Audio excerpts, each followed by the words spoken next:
thanks for ending on those notes about actions to take.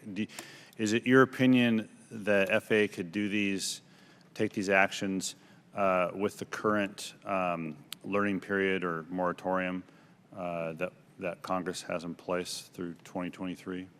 I believe that the FAA could develop an extended license, one that involved the safety of human spaceflight participants in parallel right now.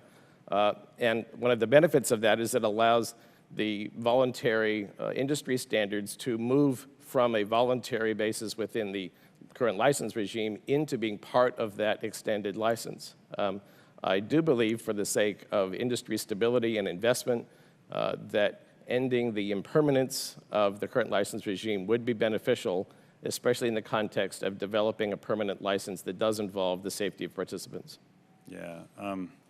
Dr. Neild, would you agree? What would be your answer to my question? Would the FAA be able to move forward on these kinds of recommendations without lifting the moratorium?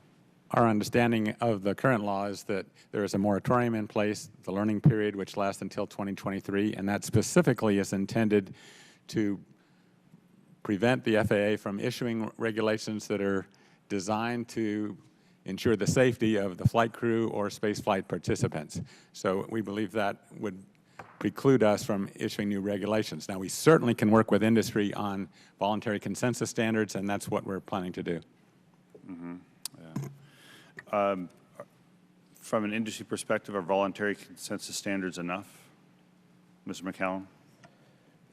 I believe all active industries will self-regulate, and putting together consensus standards helps create a unified baseline. However, we see so many different technologies that these standards must by necessity end up being performance standards, trying to regulate what the chances are. Because of that and the situation that we're in, that's why I think both regimes are beneficial, allowing industry to graduate into a more regulated environment where they can. I cannot speculate on the exact points of the law. I would hope that the FAA would be able to begin creating a parallel regulatory regime that is voluntarily, the industry can voluntarily move into, but that would be a point of law I would not be an expert on. Dr. Dillingham, can you discuss a little bit more the issue that you brought up about liability exposure the FAA would have on with regards to the issues that you brought up in your report? You talked through them a little bit in your testimony, a little more detail about it. Yes, sir. There is a 3-tier insurance scheme for commercial space. At the first level is the maximum probable loss insurance that's required of the launch, and that is set on an individual basis by the characteristics of the launch with FAA. If that probable loss, if that loss exceeds that cap, which is $500 million now, then the federal indemnification comes into play, which is a little bit more than $3 billion. And if the loss or the damage exceeds that, the third level goes to the launch company itself. The problem with that, from our perspective, is that the calculation, the methodology that FAA uses to establish where that maximum probable loss is certainly dated by a few decades. And we've asked them to update that, because that determines when the feds become liable for the loss. When the taxpayers become liable for the loss? Yes, the taxpayers subject to appropriations from the Congress. So it's very important that that maximum probable loss insurance segment that's required of the launch company be accurate and not pull the taxpayer in before the taxpayer should be pulled in or is legislated to be pulled in. Yeah. Okay.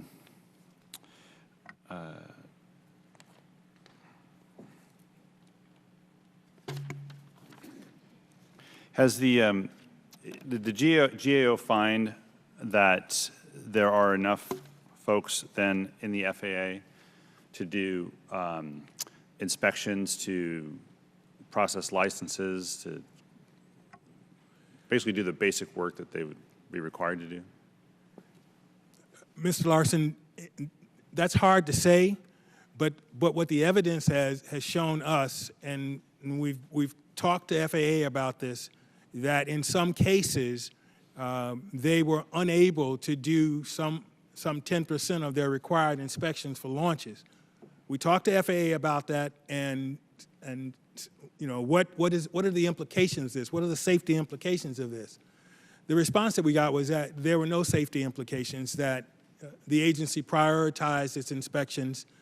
I could not understand how a critical mission guaranteeing safety and not able to do those inspections was not, you know, something that needed to be dealt with.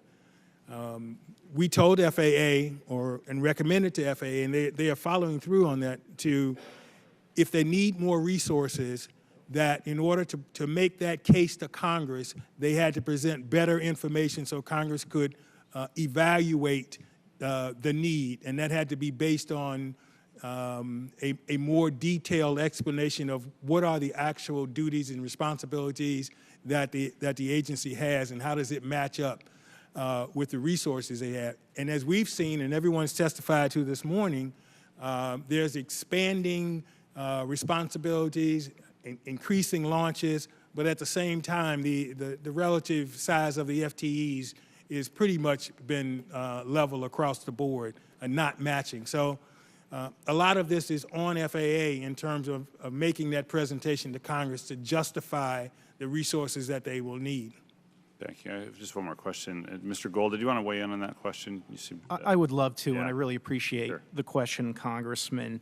I believe the funding situation is just critical. Congressman DeFazio hit safety. It's only a matter of time until safety suffers due to lack of funding.